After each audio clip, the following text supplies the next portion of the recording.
Today we have Daniel Hikuroa. He's going to be talking about the Hauraki Gulf and the ecology of the Hauraki Gulf and its plight and what can be done about it. First of all, Dan, thank you very much for coming on the podcast. You're the first guest on this podcast, so I really appreciate it. First of all, do you want to introduce yourself? Oi, ka pai. Kia ora Michael, kia ora tātou, e whakarongo mai nei. Ko au he mokopuna o Ngāti Manipoto, Waikato Tainui, Ngāti Whanaunga Hoki, ko Dan Hikuroa tōku ingoa.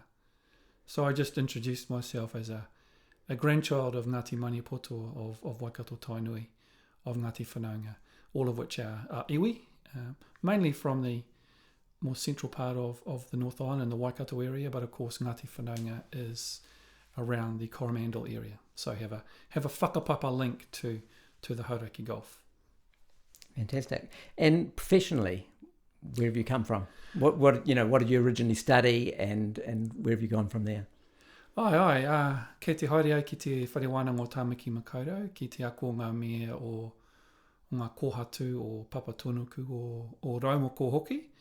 So I went to university, got a degree in science, a degree in geology, and then I pursued a doctorate in paleontology, actually. I was looking at Jurassic organisms in Antarctica, so looking at things between 150 to 190 million years old, trying to look at what oceans were doing at that time. Following that, I undertook a postdoc in climate change, trying to understand how the Earth's oceans behaved in the past when it went through a rapid warming period. Our findings weren't good. Life seemed to suffer a little bit. And then following the postdoc, I took a role in a research institute at the University of Auckland, the Institute of Earth Science and Engineering, where I had a role working with Māori communities, help try and realise their dreams and solve their challenges.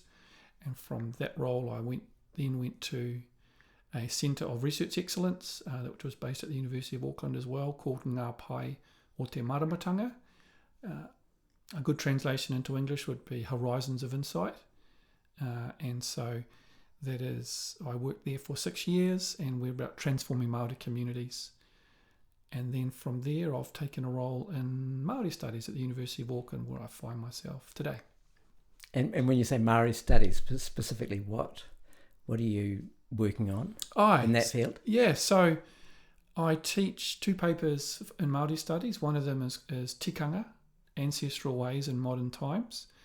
And tikanga might be a new word to some of the listeners, but I'm sure many of you will have heard of a pōwhiri or a rāhui.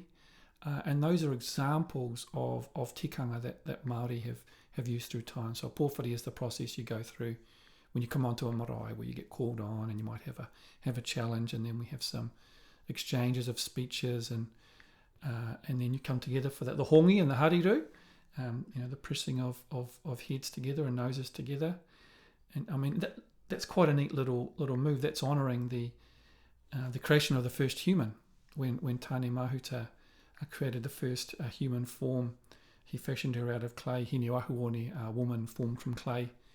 And then he knelt down and through his nose, he breathed life into her. And so when you have a hongi at the marae, that's just remembering that fact. And so a pōwhiri, that's a tikanga, it's a practice, and sometimes it can be seen as the principles of going through a ritual.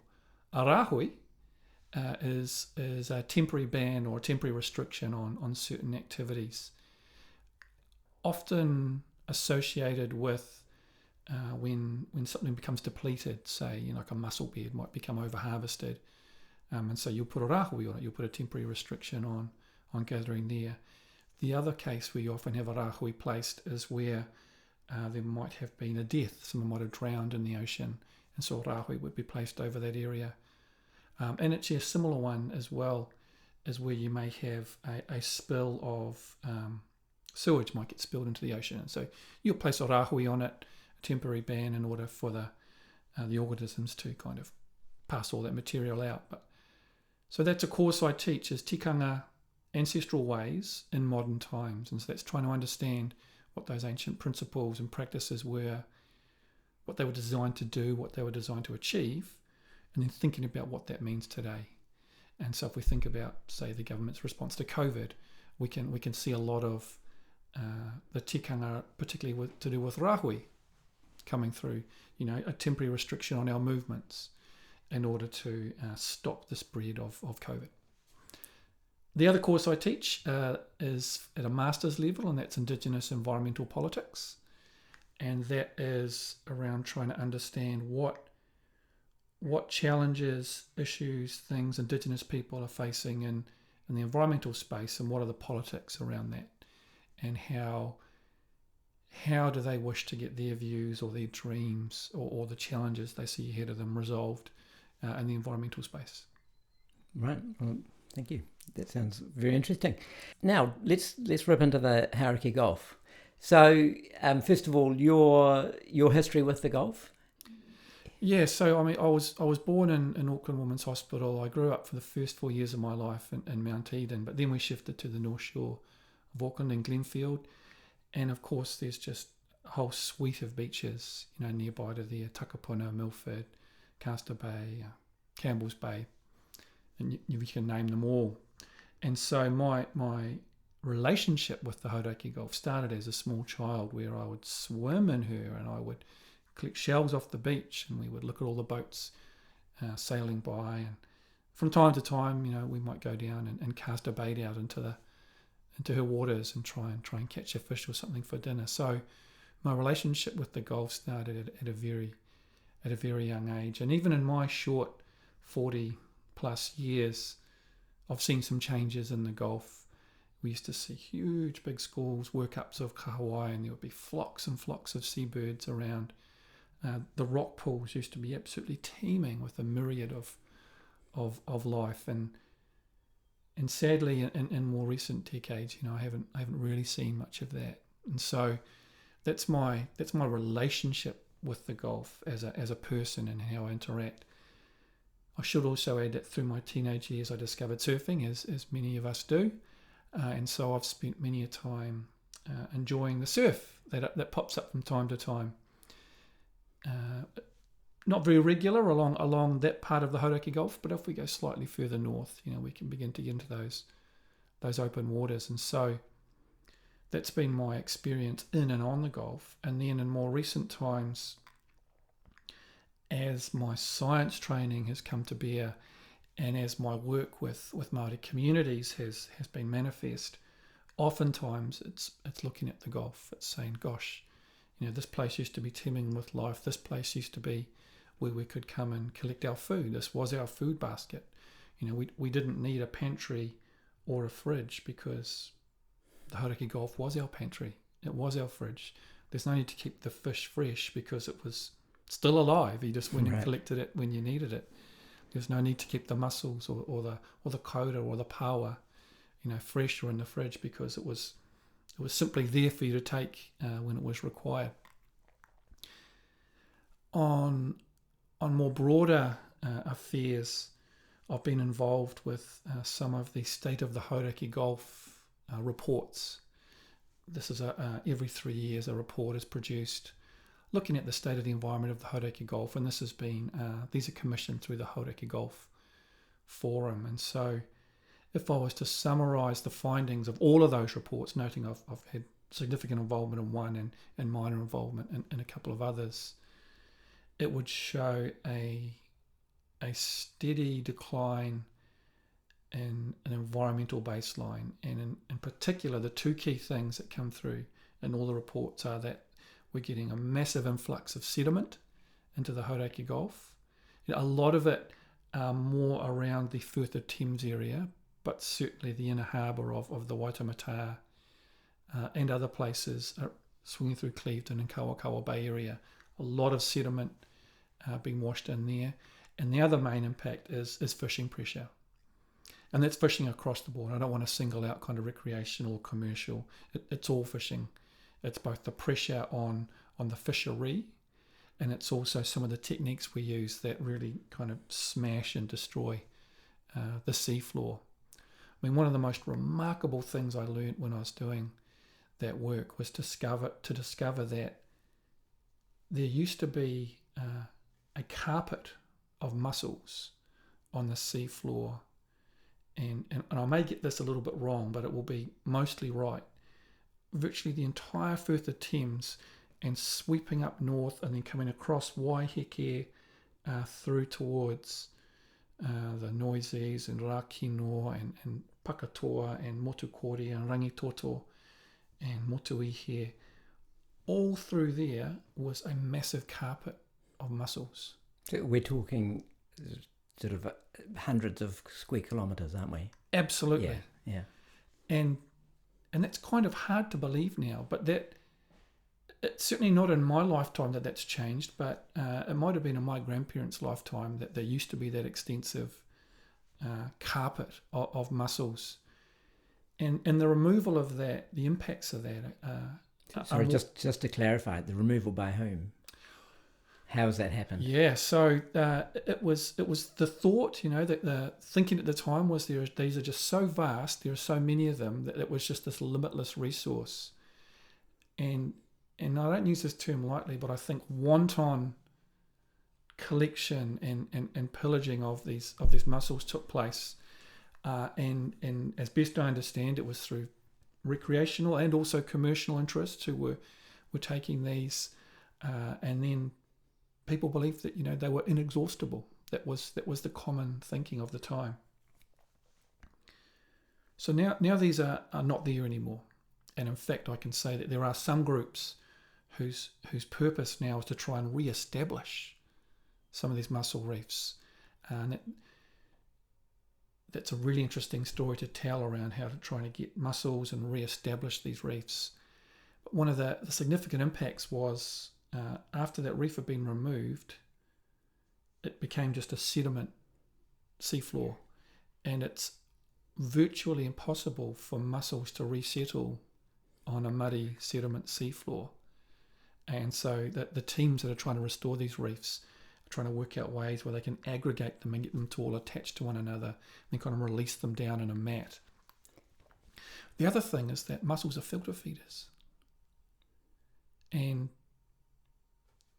mussels can filter litres of water per day, and they can become your sponges. They can filter out the sediment. In fact, they chomp through it and they break it down, and they can also chew in some of the nutrients that are coming down off the land. So these are some of the things that, because it's under the water and we don't really see it, it's hard for people to understand that this massive destruction and degradation of the biomass of mussels, and even the biomass of fish, is so far reduced from what it used to be. Now I know there are many people who would say, "Oh, I can still go out and I can get a feed of fish. What's this guy talking about?" Sure, there are still a lot of fish out there. My point is that there are far fewer fish than there used to be out there. It's not saying you can't go out and get a snapper or kahawai or whatever particular fish you're chasing. But I would argue that you have to probably go a little bit further and work a little bit harder to get the fish. Well, I think the canary in the coal mine is the seabirds.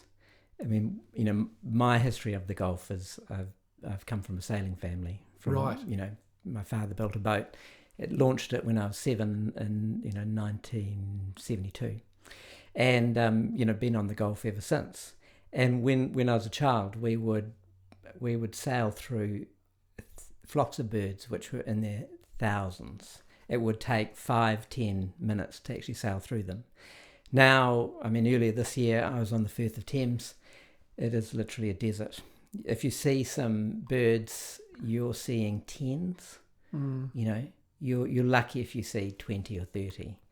And obviously the seabirds survive on the fish, and if the fish aren't there, the seabirds are not going to reproduce because they don't have the food to feed their offspring. They higher up that food chain, and I think one of the reasons we are still able to catch fish, and there are still some seabirds, is that despite all our efforts, the Gulf is actually a richly productive area.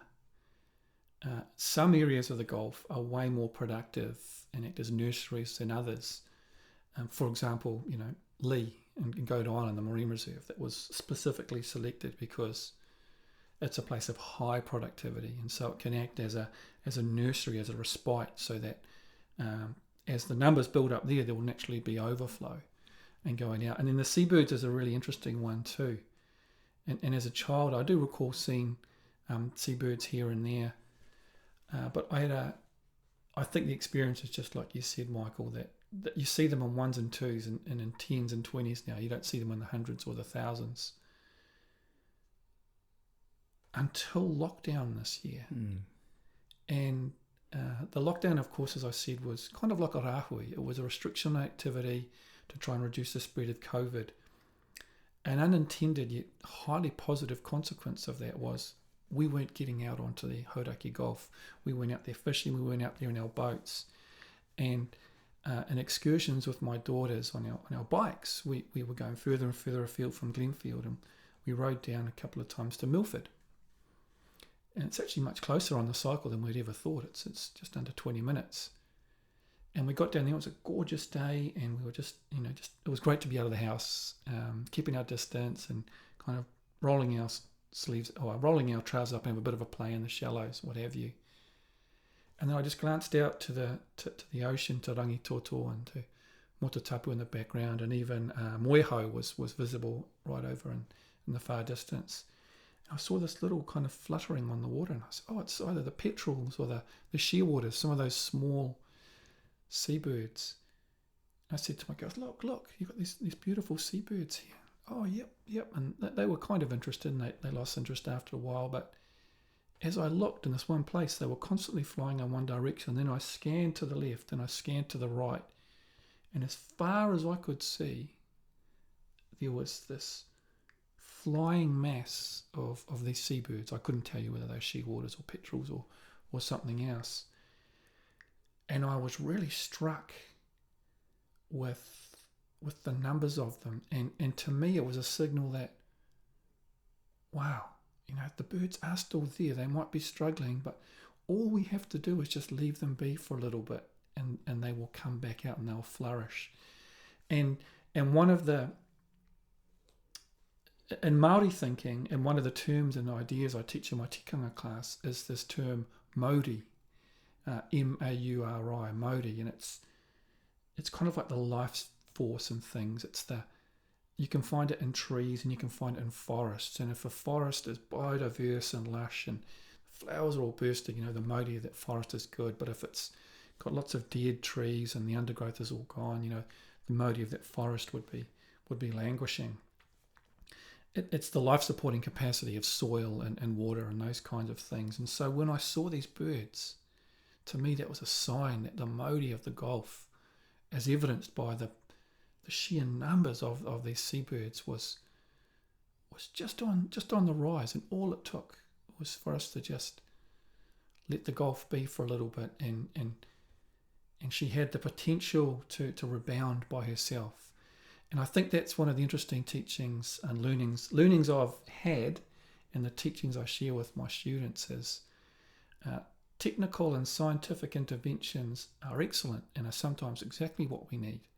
But sometimes all we need is to just give it a break. And maybe we can just find these little areas of respite to just let the bioproductivity be and just let the things rejuvenate. And if we do that, the mauri of the Gulf, at least that day, in the form of those birds, was so strong. I've been told, well, two things actually. I've been told, someone high up in the Hauraki Gulf forum, he sat me down, we had a meeting, and he said, Michael, the Hauraki Gulf is in a state of ecological collapse. So I'd like you to comment on that. And then also I've been told that the biomass, essentially the amount of fish, we only have 20% of what we used to have. Now, is either of those things true, or true to some degree, or what's the situation? Yeah, well, so ecological collapse, absolutely, and right. And what we mean by that is, what we were saying earlier, that we don't see the numbers of the large mammals anymore, the Brutus whales, the dolphins. And those are kind of high up. And the seabirds, as you say, with the exception of that one instance of the seabirds I just shared, my observations have been just the same as yours, that you see 1 and 2 here, or 3 and 4 here, and they're certainly not prevalent like they once were. And what's interesting, I think, is that the pressure we're putting on the Gulf through fishing, through extracting fish, through targeting the things we love, crayfish, snapper, paua. I mean, some of the marine biologists at the University of Auckland Marine Lab up at Lee have said, look, crayfish in many areas of the inner Hauraki Gulf are functionally extinct. You might find 1 or you might find 2 here and there, but for the most part, they're gone from those areas, as is paua. And because we start to remove, snapper, we remove crayfish, the things that they normally predate on begin to explode. And so in places, there are just masses and masses of kina, of the sea urchin. And I was explaining to a good friend of mine who I saw on a plane on a flight back from Wellington. I said, gosh, we've got a terrible problem. We've got far too many kina up in Auckland. He thought I'd gone completely batty. He said, what do you mean? That's like bounty. That's just like a gift from the gods. And I explained to him, well, you might think that, but because there are so many kina and they've eaten all their food, actually when you open them up, they're black and brown instead of being a beautiful kind of orangey yellow roe colour, and they're insipid, and some of them really smell bad. So even though you might think high numbers of something is a really good sign, in fact it's a sign that the system is completely out of balance, completely out of whack. And in fact, these things are called the kina barrens. The barren in the sense of like a desert, and it is a desert, not someone who owns all the kina, which is what I thought at first too.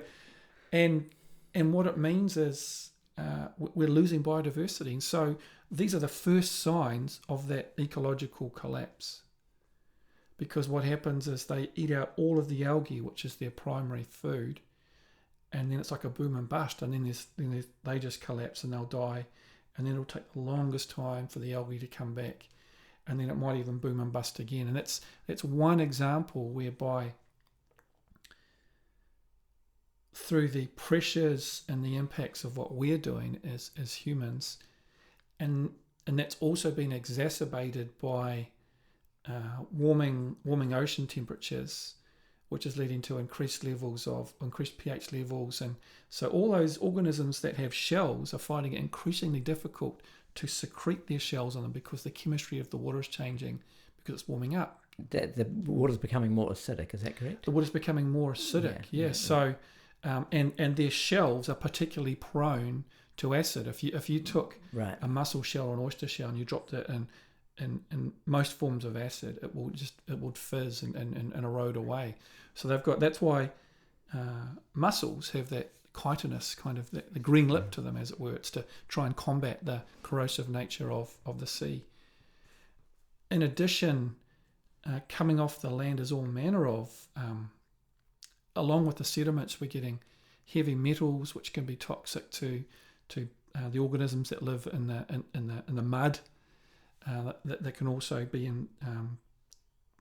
dissolved and then flow out and be brought into the food chain and certain things. We've got plastics coming out, the little microplastics, and then coming particularly from the horticulture and agricultural areas at really high levels of nutrients. Now, when I first started hearing about nutrients in the water, I was thinking from a farming perspective or a gardening perspective. Oh, you want to feed your garden, nutrients so that it's good for it, it can grow, and that's absolutely true. But what happens in the ocean and the aqueous settings is too much of those, and it starts to flip it on its head. You start to get blooms of algae, and then they suck out all the oxygen, and then they accumulate, and then they'll fall onto the seafloor and create a dense mat, and that decomposes, and that stops all the organisms. And so there's all these flow-on effects from those things. So we absolutely need nutrients, but we need them at very low levels in order to have a healthy Well, biodiverse system. Yeah, you can have too much of a good thing.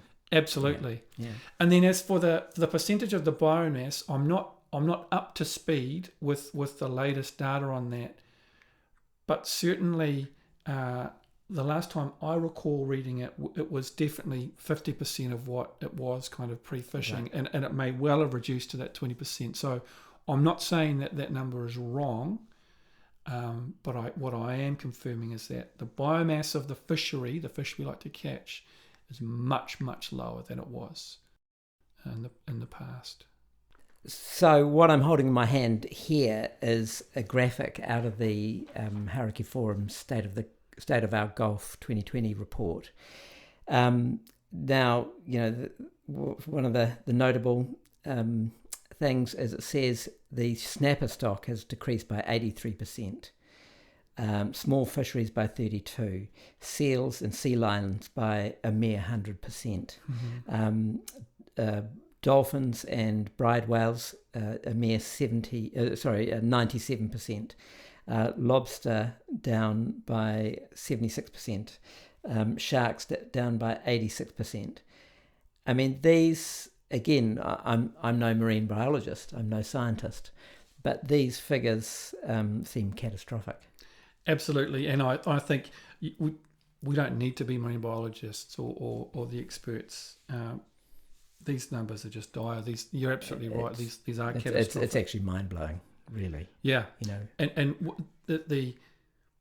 I'm sorry, yeah. but imagine, think about it like in economic terms. Imagine if your income was reduced by 100%, or 86%. You'd really think you'd wake up and take notice, wouldn't you? Absolutely. Yeah. And I think what's remarkable, and I think this has been one of the reasons we haven't had such widespread collapse, is that the Gulf just, it's just hanging in there, and it has the potential for such amazing bioproductivity and productivity that even though we're just absolutely pillaging the ocean, and these numbers bear that out, we still just managed to eke out these numbers. And I think that's what people keep going for. And it's like, no, that's the wrong approach, team. We actually need to look at these numbers and take a really stern and hard look and say, actually, that's not sustainable. That might not even be sustainable for 10 years. Well, it's I imagine an ecosystem at some point falls off a cliff. So you get exponential change. You can go along quite a while and the graph is relatively flat. It starts, an incline. Suddenly you hit a wall and it goes near vertical. And that wall and that inflection and kind of in numbers of biodiversity is called the tipping point. And there are a lot of ecologists and folks working nowadays to try and understand where these tipping points lie. And that research is important because, in my opinion, we want to be as far away from those tipping points as possible. But what I fear is that if we know what those tipping points are, people will see them kind of like the speed limit. They'll say, I'm a law-abiding person, I'll go the speed limit, but from time to time, I may have just slipped over the speed limit. But also, theoretically, we know where they are. We don't actually know where they are. No. Science is a process of getting most things wrong and some things right. Yes. And that's the beauty of science. And I think so many of those things could be wrong. They can be wrong in both directions. Absolutely. But it's that thing you don't want to play with fire. When the stocks are reduced so substantially, you're dicing literally with death. Absolutely. And I think the other key point is that we've actually been here before. We discovered this fish called orange ruffy. It was this new fish, but had never been seen before. That was in the 70s, wasn't it? I think it was in the 70s. Yeah, I'll get the date wrong, but it was certainly within kind of my lifetime, or at least slightly prior to. And they said, wow, there's all this fish out there. And so they calculated how fast it would grow and its biomass and stuff. But they did it more or less based on a snapper type fish. assuming that the growth rate of the orange ruffy would be the same as the snapper. Well, sadly, it wasn't the case. It's a deep sea fish. It grows much slower, takes much longer to reach sexual maturity, and all those types of things. And so that was an example where, you know, we thought we had an idea where the tipping point was, but we didn't understand the fish, and we got it completely wrong. And that, to me, should serve as a real warning sign. And I think the science is good for giving us kind of those indications of those things. A Māori approach, where we might look at mauri and say, how do we revitalise the mauri of these things? We actually intend to never be even close to those tipping points. Instead, we would say we need to manage for abundance. And I know this is a kind of language that's been used around in part the Hauraki Gulf Forum. It says, sure, we should be able to, if we behave responsibly and if we respond to the system, the ecosystem itself, we should be able to harvest some mussels here and there. We should be able to go and catch a snapper here and there. But instead, we're going to do it based on some numbers, which says this is we're exerting our right to come and snatch all this stuff out, instead of looking at the Hauraki Gulf and saying, how are you doing?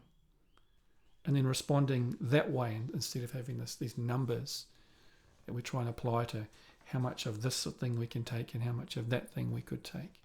Well, it's a process of diminishing returns, isn't it? That the stock collapses and everyone's fighting over a smaller pie. Yeah. So the answer would be to grow the pie, and then each slice is bigger. Absolutely. Can you talk about the economics of the ecosystems? Is that part of your? I haven't done too much work or focus on the economics. Suffice to say, what little I have has focused more on the tourism value of things like whales and dolphins or marine reserves, which says whales and dolphins, iconic, humans love them. And so if we can create conditions in the Hauraki Gulf, or anywhere for that matter, where whales and dolphins will flourish and thrive, and that we can manage our interactions with them in a respectful and in a safe way for the dolphins and the whales, the evidence is very clear there is significant economic benefit to that. But compared to fishing, because essentially the economic benefit. Let's leave out sort of the tourism factor for a moment. But sure. So, I mean, what is the economic benefit of fishing in terms of? Do you know? I don't know. Yeah. I don't know. Yeah. And the other benefit, and acknowledging that I don't know those numbers for the commercial. I suppose fishing overall, because there are bait stores and fishing stores which benefit from this as well. Mm-hmm. Is the interest in marine reserves and the number of people that are going to Lee Marine Reserve, to Tāwharanui, to Long Bay, to these places to go and enjoy an experience with nature. And that's not to say that fishing can't be part of the future of it, but I think in many conversations it becomes the dominant part of the conversation, and people fear that we're trying to take away the right to fish. The converse is true. We're trying to maintain people's ability to go and enjoy the Gulf, and go and enjoy it in different ways. Yeah, well, I think the best strategy, which is what I touched on before, the best strategy is create an environment where there's more fish. Exactly. So people who do fish can do it more often and get more from it. Yeah. Yeah. What's the ratio between commercial fishing and recreational fishing? Because I've been told it's 50-50. In the quota management system numbers, it's 50-50. And how accurate are those numbers? Yeah, in reality, we have a very accurate understanding of what the commercial take is, but we have very little understanding of what the recreational take is. And I think until we have a very clear indication of what the recreational take is, it's going to be difficult for us to kind of manage it at the moment, because one aspect of it, which is on paper 50%, we have a fairly good idea, but on the other side is this unknown quantity.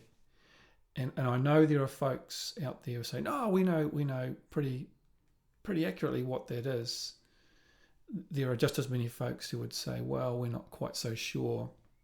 We're not so confident in your numbers. And to me, that's enough for us to say we should probably understand that a lot better than we do right now. But maybe in the meantime, if it is much higher or if it's much lower in this kind of this not knowing space, should we be acting in a precautionary way? Talk to me about the experiences you've had dealing with the fishing industry itself. Yeah, so I haven't really worked with the fishing industry per se. I have been in places where people like Volker Kunch from Sanfords have said, they'd be willing to explore, minimising their fishing effort in the Hauraki Gulf, where the recreational sector to come together and start to quantify, the amount of fish they were catching.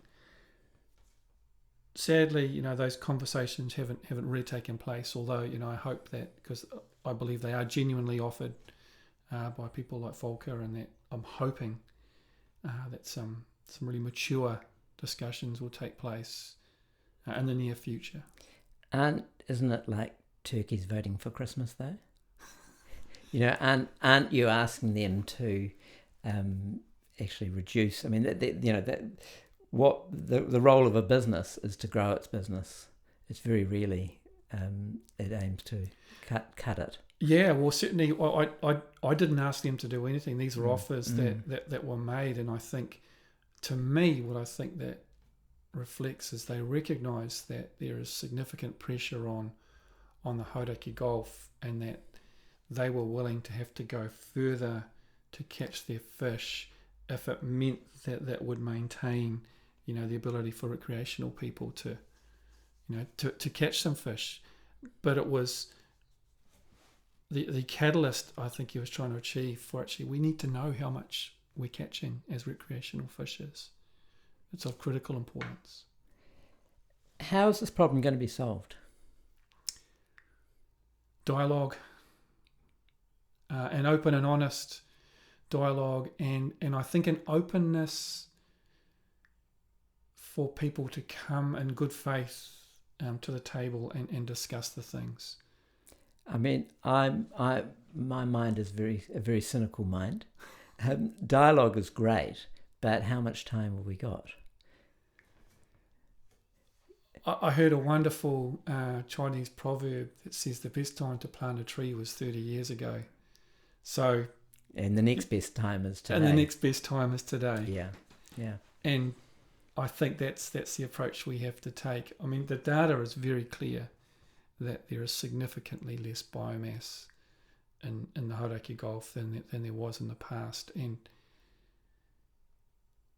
if we're actually interested in kind of growing the pie, we should be interested in that, as opposed to what's our proportion of that we can take. I think that's the wrong discussion. We need to be thinking about how do we create conditions where it can, how can we grow the pie, as it were. So does it have to be a top-down approach, legislation saying, thou shan't fish here, thou shan't fish there, or a bottom-up approach where you're actually getting buy-in from the people who are doing the fishing, the people who are doing the extraction, the entities that are causing nutrient runoff, all that sort of thing?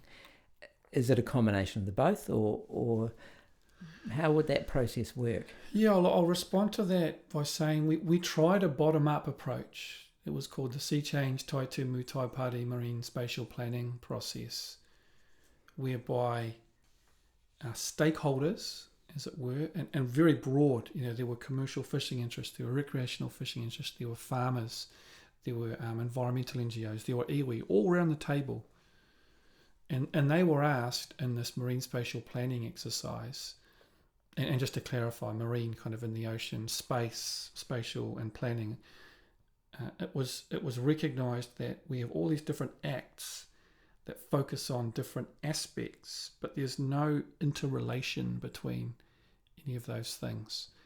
And so the hope was that the Marine Spatial Plan would be a mechanism to start thinking about how those different things interact and interrelate. I think one of the most exciting things and forward-looking things to me from that was the recognition that things we do on land impact things in the ocean. And so even though it was a marine spatial plan, there was a desire to have some planning around what happens on land. I thought that was a really, really good step. There's actually a one-to-one causal relationship between activities on the land and the effects in the sea. Absolutely. Yeah. And it's captured beautifully in a Māori whakatauki or proverb, kia ora ki tai, from meaning from mountains to the sea. And then it's what happens in the mountains, will impact in the sea. So that was an approach that was a bottom-up, kind of from the community, from the people, from the stakeholders, to come up with a plan that then we could take to the agencies, the council, MPI, Department of Conservation, and say, this is what the people have said, now make it happen. Sadly, that didn't quite happen. When was that sea plan? I'm going to get the date wrong, but it was roughly. It was about 2017, I think, okay. or 2018 so when it was completed. Might have been 2018. And in her wisdom, the the Minister of Conservation at the time, Eugenie Sage, recognised that there's too much effort and work had gone into this plan for it to just languish, because it was kind of no one wanted to touch it. And so she pulled together a ministerial advisory committee to really get stuck in and say, of the 182 recommendations in the plan, which ones could operationalise right now? Which ones would need a little bit more work, and which ones might actually need new legislation for? Haven't seen that report just yet. I don't know where it sits. I'm keenly anticipating it, but I'm preparing myself to be underwhelmed. Not because I don't think there were great people who were on that committee, or there was great desire from former Minister Sage. I just think it was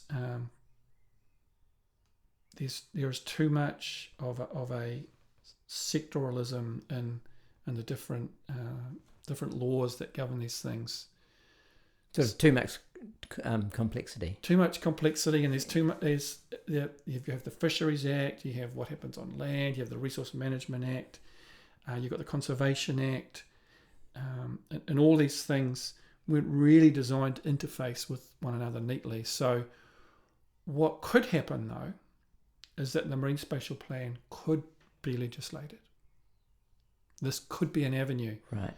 But the rationale for undertaking a marine spatial planning exercise in the first place was recognition that in other places, like in Fiordland, like in Kaikoura, it had proved really challenging and problematic, and took lots of effort and time to try and get some movement forward. Arguably, you could say that despite that, the outcomes at Fiordland, where they now have a marine reserve, and at Kaikoura, where they have a suite of different marine management mechanisms there, you could say the outcome is good now. It just took a little while to get there. And so maybe the rationale behind the Marine Spatial Plan was a great experiment that hasn't quite yet been proven false or true. What do you mean by that? Do you mean whether it's been effective or... Yeah. It hasn't been effective yet, but we don't know that it's not going to be effective. Right, yeah. So don't give up on it. Don't give up on it just yet. Yeah. What's the role of iwi around the Gulf? Because as I was told, there was is it 26 iwi in the Gulf? Is that correct? Yeah. What's that relationship between, because I imagine do they have commercial fishing interests as well? Some of them do. Yeah. And I want to be, I'll I'll preface my answer by saying I'll try and stick to the generics because there's so much detail that it's not worth trying to get into. But one of the first challenges of the marine spatial planning process was concurrently they were going through a treaty claims process. And so that was a combination of working together, or at least some of the 26 were working together as a Hauraki collective to say, of these things, it makes most sense for us to settle with the Crown as a collective. Concurrently, they were saying, but for these things, we will do our own separate ones. And so on one day, they'd all be kind of teaming together. And on the next day, they'd be arguing over a boundary line somewhere on a map. And so just in that sense, the timing wasn't the best for the marine spatial planning process at the very least. The other thing is that the boundaries of the Hauraki Gulf Marine Park don't neatly correspond with where iwi sit, and within it as well. And so there's that. You may have seen there's at least, say, for example, in the State of Our Gulf reports, it talks about Hauraki Gulf, Tika Moana, Te Moana Nui a Toi. And that's reflective that different iwi and different groupings of iwi have different names for different parts of that body of water. And I think, to me, that's reflective of iwi's role within it. Because they're in different places, it'll be hard for an iwi group, say, around on the upper half of the Coromandel Peninsula, to have much of a kind of an interest in, say, what's happening in Okahu Bay, for example, and vice versa. But with those aside, I think. So you're essentially saying their interests are myopic in a sense. That's too strong a word? Yeah, maybe too strong a word, because some of them do have fishing interests as well. So they've got a commercial fishing interest, and then of course in the quota management system, there's also the customary take as well. And so for things like a tangi, or if there was a milestone birthday party for an esteemed member of the tribe, they would look to get a customary permit, which would enable them to collect more of a certain type of thing than the recreational fishing regs would allow. So there's definitely those fishing interests, but I think the other ways that iwi connect with the Gulf are that they draw their identity from it as well. So it wasn't just a place where you could go and collect food from. It was a place where ultimately your ancestors sailed in on a canoe and set up shop here. That you have stories that link you with the places that are part of your lived identity even today. And so it's not just the material things we can pull from the ocean. It's actually that intangible connection that iwi have and feel with you. And I wouldn't even say that intangible connection is unique to Māori. I think if you thought about your upbringing on the sailboats, I think we all have it. Yeah. And so what's interesting, though, is that often in the discussions around what's important is that Māori will lead that space. And I think what's exciting for me is that we can lead it, but everyone has a sense of connection there, or most people have a sense of connection. And thinking about that word mauri, it's a Māori word, but I think it's a universal feeling. It's a universal sense of, if you've ever been out on the Hauraki Gulf where there is a big boil up, a big work up of whatever kind of fish, of the dolphins herding them and the kingfish darting in and out, and you've got gannets bombing and you've got terns sitting on the side, and then just when you think it couldn't get any more amazing, 3 or 4 Brutus whales come right up through the middle of it with their mouths agape. At that point in time, you just think, how insignificant am I in this bigger scheme of things? And to me, that's seeing that as an example of, wow, at least in this place right now, the mauri is very strong, and you just kind of feel a sense of awe and wonder. And that's the mauri that brings that sense of awe and wonder. And I think if we could start to think more around the Gulf in that way, and like, how could we restore the mauri to the Gulf? What would that look like? And Māori would have a role to play in that, but I think anyone who has an impact on or a connection with the Hauraki Gulf, Te Kapa Moana, Te Moana Nui Atoi would have a role to play in there as well.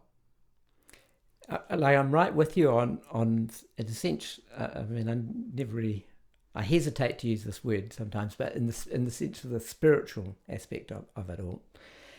But at the end of the day, again, the pragmatic part of my mind says, well, at some point, someone's got to say that, you can only fish this much.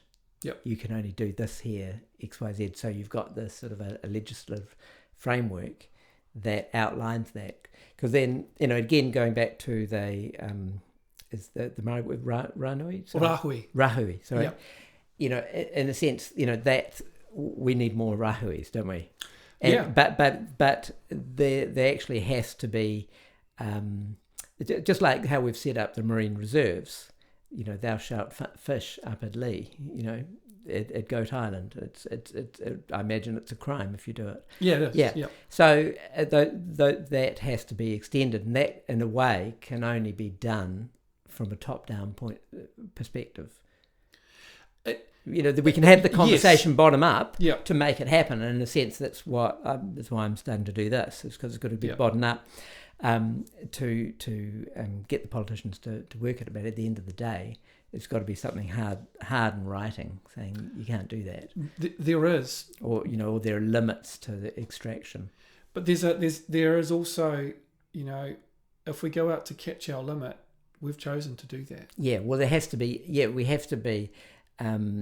There has to be a responsibility from the people who are actually catching. Yeah. And that's in a sense the most important thing, that people don't are aware of the effects of over extraction. Yeah. So if everyone knew those horrific numbers of degradation, of biomass loss, of 83% less snapper, 100% less sea lions and fur seals, and those kinds of things. We don't need, as humans, we can make decisions. We don't need rules to tell us we can only take that much. We could choose to take less if we wanted, and that's where I think the bottom up thing could come in. And I'll share with you a story where I don't have a lot of confidence that will happen, and that's to do with Kodi dieback. I know we're talking about the Hauraki Gulf, but a few years ago it was noted that Kodi dieback was spreading out throughout the Waitakeres, and the mana whenua out there, Te Kaurawa Maki, they declared a rahui. They said, right, there's this illness is passing through the Kodi, and in order to give it time to recover and regenerate, or even at least to stop the spread of Kodi dieback, and it was pretty obvious that humans were one of the main vectors of spread of this disease. They placed a rahui, and ecologists and scientists and rational-minded people and fair-minded people, I'd say, said that's a great idea. We support that. Some people, though, said, "Who are you, Kaurawa Maki, to tell us that we can't go walking in the bush? Unless the council says," because they're the rule-making people, unless they say we can't go in there, we're going to go walk in the bush. We're going to exercise our right to go walking in the bush, even if it means we know there's a high chance we're spreading Kodi dieback. And so my response to those people was, well, you exercising your right is killing our Kodi. Well, I think if you exercise a right, in a way you can only exercise a right if it doesn't negatively affect someone else. If you can't expect to exercise a right and for it to negatively affect someone else or have a negative impact without having some responsibility placed on your head. Well, that's the key thing. Rights are combined with responsibilities. They're not neutral. Sadly, those people weren't exercising their responsibilities that would have come with that right. And legally, we often don't have to be responsible, even though it's morally and ethically wrong. It's the legal argument that people go for. So, well, that's sort of what I'm saying. We'll need the thou shalt not, or yes, thou shalt. Yeah, we need some sort of system. Again, just how we've got the marine reserves. So I imagine it is correct to say the marine reserves are a success.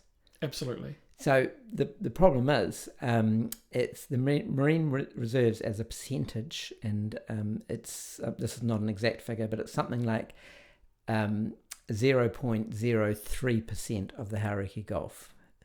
I'm correct? Something around.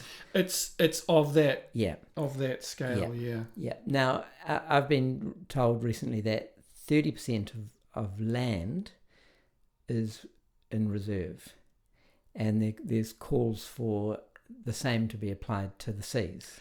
Yes, for a time it was thought that 20% would be of marine of the ocean space to be a marine reserve would be ideal, but more recent research has shown that 30% would actually be safer. If we think about that tipping point, 30% would be safer. And even though our marine reserves have been successful, every single one of them is much smaller in area now than was originally proposed because of pressures where people thought, their right to fish or their right to exercise or do something was going to be impinged upon. And so, to me, the real shame is that those original proposals with the original amounts didn't stand. And maybe retrospectively, we could go back and look at where they all are and say, has this been a success, people? And if we can agree that it was, and say, well, why don't we expand it and then build the success? Have greater success, because we've already shown that it was to be successful. And then as well as, I think there will need to be more discussions around where might some appropriate areas for marine reserves or some form of marine management or marine protection appear in the future. An amazing idea that came out of the Marine Spatial Plan was the creation of a conceptual space called the Ahu Moana. And it was simply, if you took all the coastline of the Hauraki Gulf and then you extended out 1 kilometre into the ocean and then kind of extended around the coastline, that became the Ahu Moana. And the idea was, it wasn't clear on where you'd set up boundaries, but catchments seem to be a good place where you have a catchment for a river or a stream or an agglomeration of catchments. A catchment being the mouth of a river. Being like a rain shed. So if you can imagine if rain falls on a landscape and there'll be ridges and there'll be valleys, if rain falls on one particular area and it all forms into the one stream, that would be the catchment for that stream. Yeah, I get it. Yeah. Then you would get the community that lives in that area, and they would get to have a say around what would happen in that Ahu Moana, in that critical 1 kilometre off the coast, where there is a lot of all sorts of pressure, fishing, just people pressure being there. That's often where stormwater washes out. It's sometimes where treated wastewater goes out, and so that was an idea that was put forward, and I believe it has merits. It'll have challenges, but what I do like is that it puts decision making right down to the people that will be the most impacted by it. It'll be grassroots. Yeah.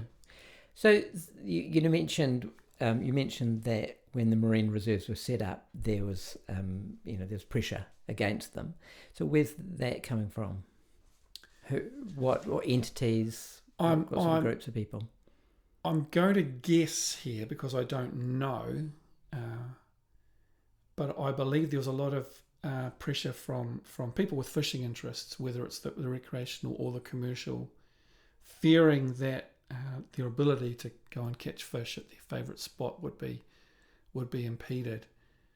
There could well have been other pressures that I'm not aware of, but at a guess, they would be the ones I would expect to have been the most vociferous. And interestingly, in some instances now, where if you try to set up a marine reserve, there could be maybe particular iwi who may have some concerns purely because their ability to manage their resources and their taonga, their treasures, has been completely impinged upon, and they've had no say. So where they used to be able to go for centuries in generations is now completely barren.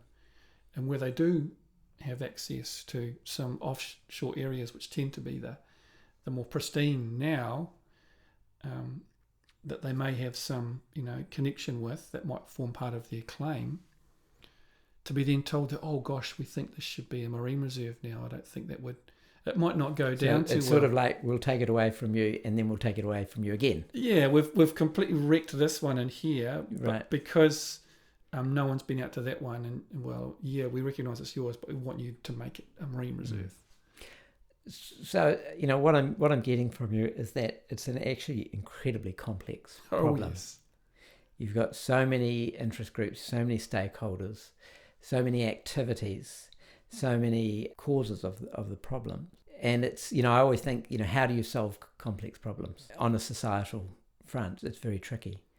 Especially when you don't, due respect to politicians, but politicians aren't necessarily the greatest leaders in the world.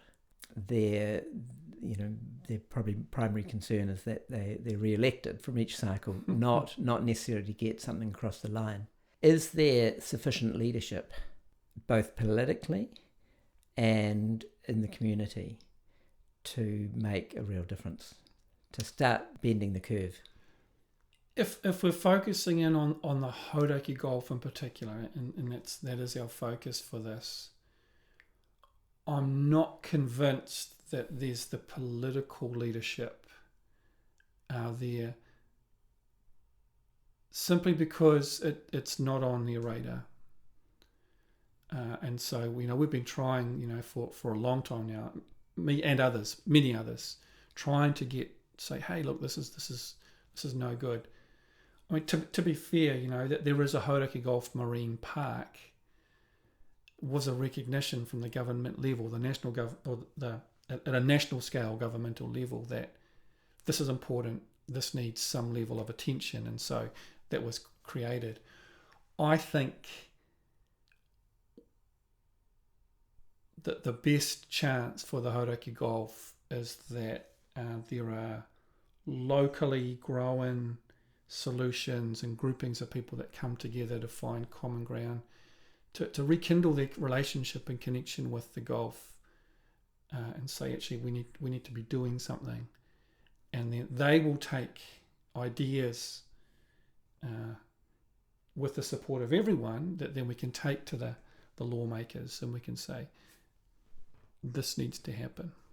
Yeah, well, the old phrase, politics is downstream from culture. So you have to, have an upswell of grassroots activity and demanding it from, that's the whole point of democracy. Yep. Is that the civil society can have an effect. Absolutely. But again, just to be sceptical again, but that's great if we're all thinking the same thing, but it is really the ability to combine the various interests, the people who want to reduce the take and the people who want to keep on taking, and get some synergy there. That because I imagine that the recreational and the commercial fishing lobbies, I would say they're very strong. Is that correct? Very active? I think they are strong. They are very strong and they are very active. And maybe I'm wrong, but they're active to government, whoever that is. I would prefer they got more active with one another. Start having conversations. And I'm making it sound like those conversations aren't happening. Those conversations are happening. I've been part of those conversations. And so that's why I have hope that we could genuinely reach some consensus around some ways forward, some positive ways forward for the Hauraki Gulf.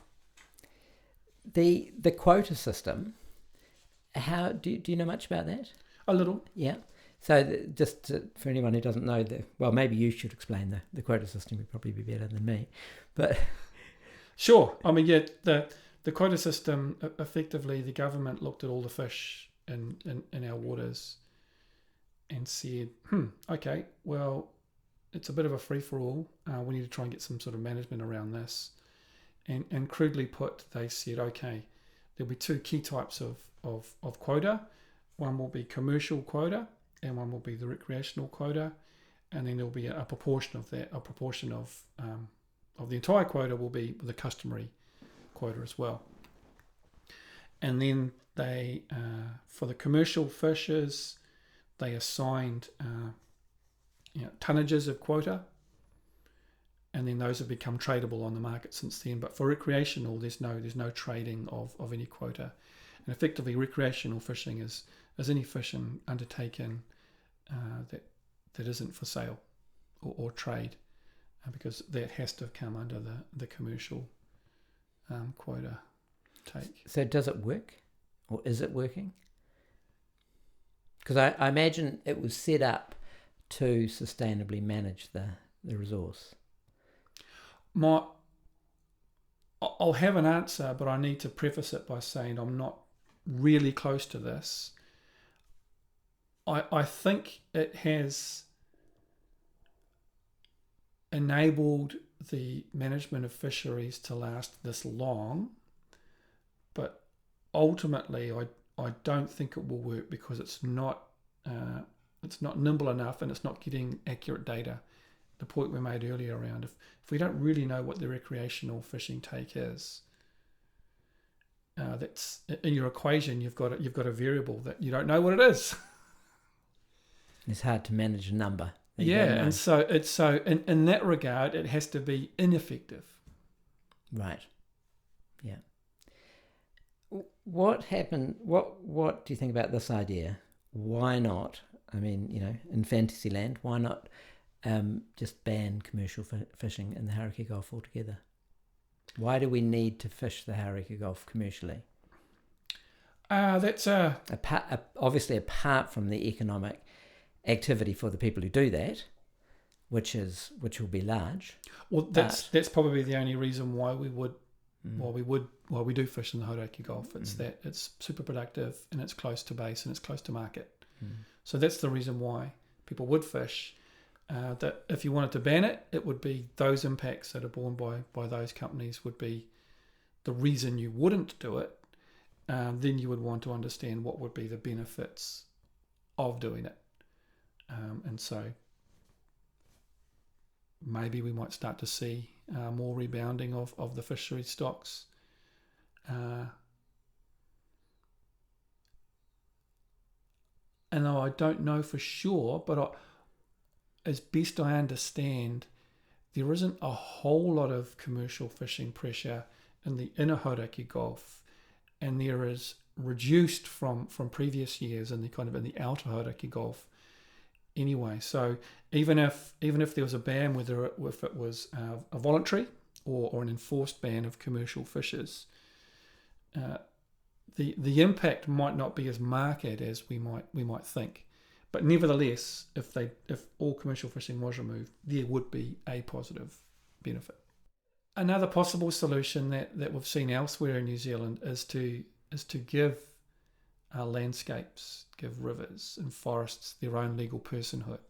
So, for example, the ureweras, the forest and the lake down in the central eastern North Island in Tūhoe country, it was given its own legal personality in 2015. And then the more widely known one, of course, is the Te Awa Tupua Act, which is the act that gave the Wanganui River its catchment, the physical and metaphysical elements, all as an indivisible whole, legal personality.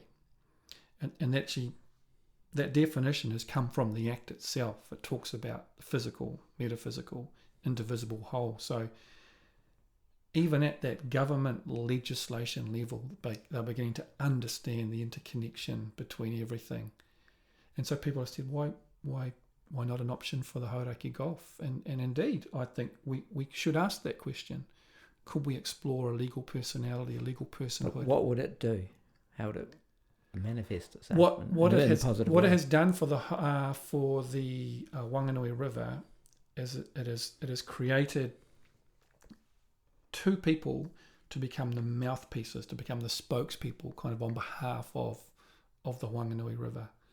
And there was a whole lot of regulations and things where sits in behind it, and so effectively those people become the spokesperson for the river. And so hypothetically, you may set up a structure where you could have a body of people who become the spokesperson for the Hauraki Gulf, and their job would be to ensure that these things that have been decided as part of that process, maybe some of the 182 recommendations from the Marine Spatial Plan, would be part of this voice of the Hauraki Gulf. Is that not what something like the Hauraki Forum does? Hauraki Gulf Forum?